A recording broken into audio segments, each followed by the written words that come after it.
भारत के कामयाब हो चुके मिशन चंद्रयान 3 के तहत अब रोवर प्रज्ञान अपने लैंडर विक्रम से निकलकर चांद की सतह पर चहलकदमी करना शुरू कर चुका है। लेकिन इस वक्त चांद पर भारत का प्रज्ञान इकलौता रोवर नहीं है। प्रज्ञान के अलावा चीन का U2-2 रोवर भी चांद पर अपने मिशन को अंजाम दे रहा है। यानी इस वक्त चांद पर 2 रोवर मौजूद हैं, एक भारत का प्रज्ञान और दूसरा चीन का रोवर जिसे जेड रैबिट नाम दिया गया है।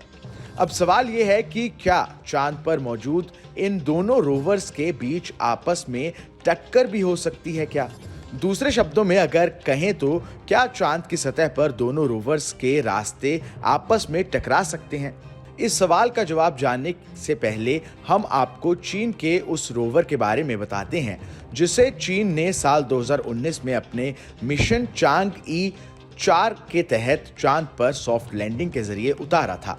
ये रोवर चांद की उस सतह पर उतारा गया था जो कभी पृथ्वी के सामने नहीं आती, यानी उस हिस्से को हम धरती से कभी देख नहीं पाते। भारत के रोवर प्रज्ञान की ही तरह चीन का रोवर भी सौर ऊर्जा से ही चलता है। चांद पर पृथ्वी के 14 दिन के बराबर के वक्त का एक दिन होता है।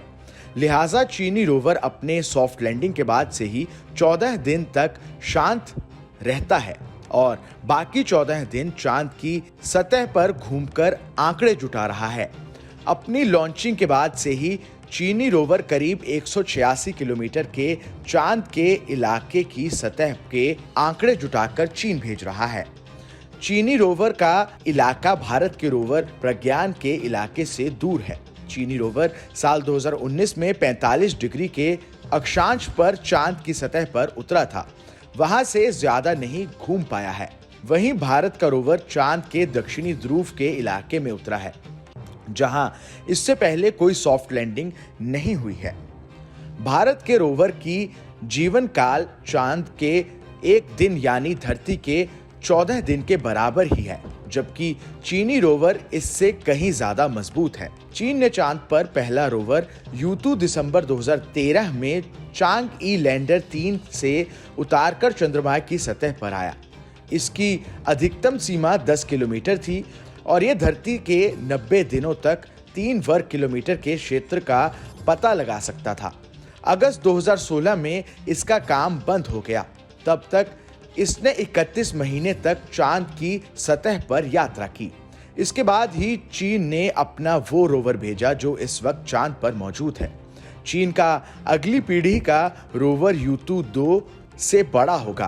2026 के आसपास लॉन्च होने वाले चांग-ई 7 मिशन के साथ ये चांद पर जाएगा। दरअसल चांद पर हीलियम गैस का एक बड़ा खजाना मौजूद है जिससे क्लीन एनर्जी हासिल की जा सकती है। यही नहीं, चांद पर सोना, प्लैटिनम, टाइटेनियम और यूरेनियम जैसे कीमती खनिज मौजूद होने की पूरी संभावना है। जाहिर है कि चांद के इस खजाने पर चीन ने अपनी नजरें गड़ा दी हैं। चीन ने पिछले 10 सालों में अपने 3 कामयाब मिशन चांद पर भेजे हैं। चीन यहीं रुकने वाला नहीं है। उसकी योजना साल 2027 तक चांग-ई 7 मिशन के तहत चांद के साउथ पोल पर मौजूद पानी और बर्फ की जांच करने और 2030 तक चांद पर इंसान भेजने की है। चीन अपनी इसी योजना के तहत चांद पर स्टेशन भी बनाना चाहता है, जिसमें रूस उसके साथ है, तो वहीं भारत उसके विरोधी खेमे यानी अमेरिका के बनाए नियमों को मानते हुए अंतरिक्ष में छलांग लगा रहा है। जाहिर है ऐसी सूरत में चांद की सतह पर दोनों देशों के रोवर्स का टकराव भले ही ना हो, लेकिन चांद पर दोनों देशों के हितों का टकराव होना भी लाजमी है।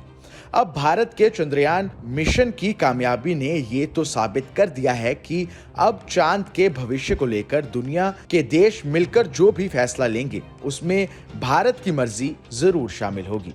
Bureau report, team news nation.